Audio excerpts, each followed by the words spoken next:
Selamat malam saudara, apa kabar Anda pada malam hari ini? Selain 3 sorotan utama tadi saudara, Kompas Malam juga akan menghadirkan sejumlah informasi menarik. Bersama saya Arizona Gali hanya di Kompas TV Independen Terpercaya. Demi Allah, saya bersumpah.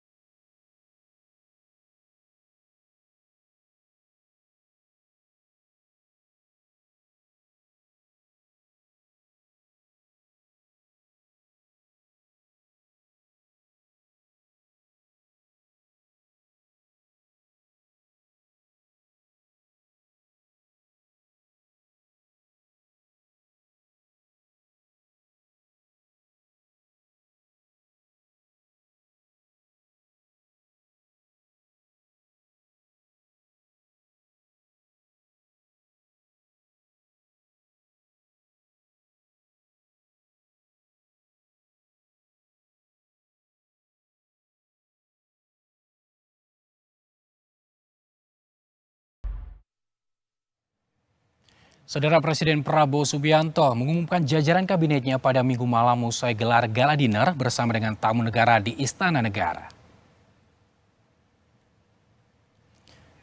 Ada 109 tokoh yang sudah dipanggil ke Kertanegara dan telah diberi pengarahan di Hambalang.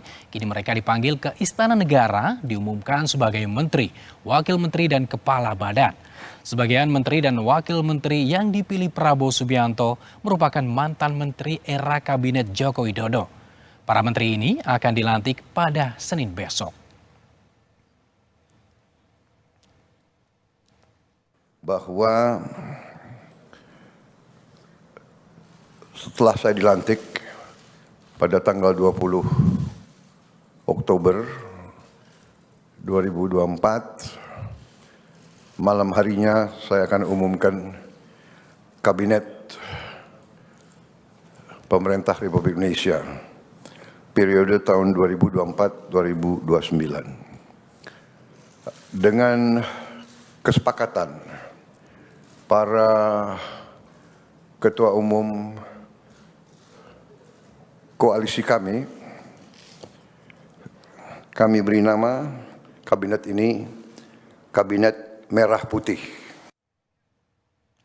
Dan saudara, kami akan mengajak Anda menuju Istana Negara Jakarta. Ada jurnalis Kompas TV, Cindy Permadi. Selamat malam Cindy.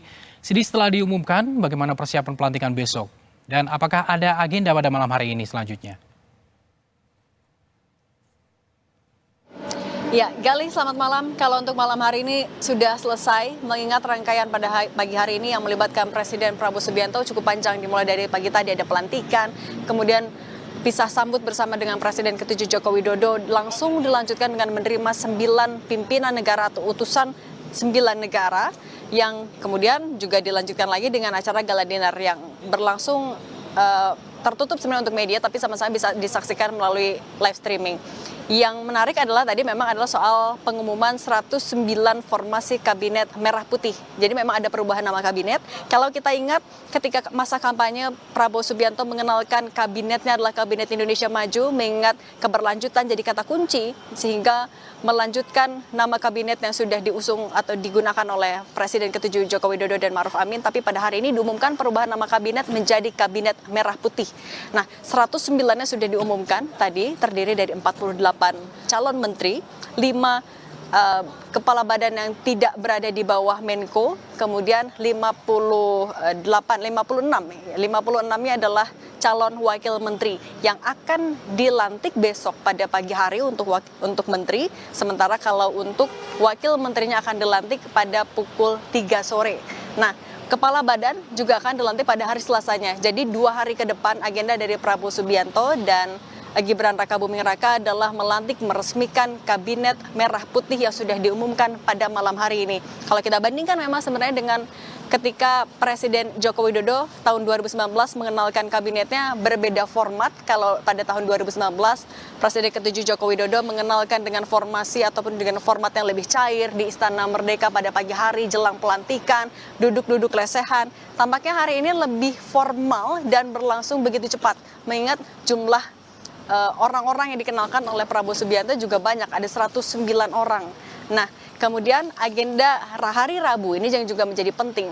Prabowo Subianto sebagai Presiden Republik Indonesia akan menggelar rapat kabinet perdananya dengan seluruh formasi kabinet yang sudah dikenalkan. Lalu seperti yang kita tahu juga Prabowo Subianto akan menggelar pembekalan lagi kepada para menteri, calon dan wakil menterinya di Magelang pada akhir pekan minggu besok artinya. Nah, itu adalah beberapa agenda yang akan dilaksanakan oleh Prabowo Subianto beserta dengan formasi kabinet merah putihnya yang diperkenalkan. Nah, kalau kita juga ingat, Galih dan juga saudara, beberapa poin yang ditekankan oleh Prabowo Subianto dalam pidatonya di MPR ketika baru saja dilantik. Misalnya, harus menghadapi masalah negara secara gagah. Kemudian bagaimana menerapkan anti korupsi, menegakkan hukum secara tegas, swasembada pangan dalam waktu 4-5 tahun dan juga swasembada energi mengingat kondisi global yang penuh ketidakpastian. Setiap negara punya dalam tanda kutip masalahnya masing-masing sehingga Indonesia harus bisa berdikari, harus bisa menggunakan apa yang dimiliki sebagai sumber daya alamnya, sumber daya manusianya. Itu menjadi poin-poinnya. Tadi kalau dari para menteri maupun juga calon menteri, wakil menteri menerjemahkannya adalah bagaimana merealisasikan visi misi itu. Pembekalan yang dilakukan di Hambalang, pembekalan yang kemudian nanti juga akan dilakukan di Magelang. Artinya adalah cara Presiden Prabowo Subianto juga menerjemahkan itu menjadi list-list yang bisa direalisasikan secara lebih nyata. Memang kalau untuk secara lebih adil kita harus memberikan waktu bagi para menteri, calon wakil menteri dan juga kepala badan untuk beradaptasi. Tapi di sisi lain kita juga harus ingat ada tunjangan, ada hak-hak yang akan mereka terima yang berasal dari APBN yang membuat mereka pun juga harus maraton atau mereka harus mengejar adaptasi itu secara lebih cepat. Kita akan nantikan seperti apa rapat kabinet yang nanti juga akan dilaksanakan pada hari Minggu, fokusnya apa, dan bagaimana Prabowo Subianto juga bisa menjabarkan, menerjemahkan semua visi misi dan asta-citanya kepada 109 formasi kabinet merah putihnya, Galih. Jadi ada sekitar 109 totalnya, ada menteri, wamen, kepala badan. Lalu jika kita lihat memang ada pengarahan gitu di Hambalang, lalu ada pembekalan juga yang rencananya akan dilakukan di Magelang. Untuk malam hari ini apakah ada arahan khusus dari Presiden Prabowo kepada para menterinya, Cindy? Kalau tadi kami juga sempat mewawancarai salah satu calon wakil menteri, arahannya adalah bagaimana bekerja secara benar dan bagaimana bisa bekerja sebaik-baiknya.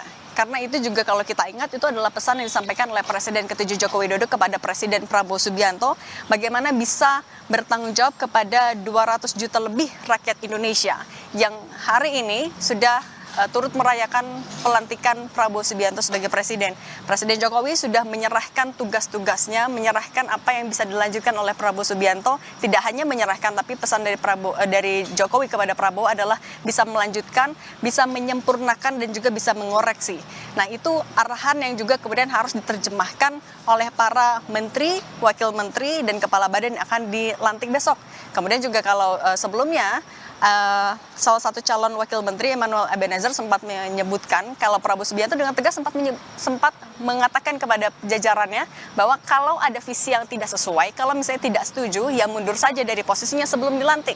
Tapi artinya ketika mereka semua hadir di sini dengan undangan yang dadakan, kalau kata mereka seperti itu, mereka juga sudah mengenakan dress code batik berwarna coklat, artinya mereka sudah menyetujui apa yang menjadi visi misi dari Prabowo Subianto dan Gibran Rakabuming Raka dari tahun 2024 sampai ke tahun 2029. Itu yang akan nanti kita nantikan, seberapa realistisnyakah visi misi dan juga kerja yang akan dilakukan oleh jajaran formasi kabinet merah putih ini, kali.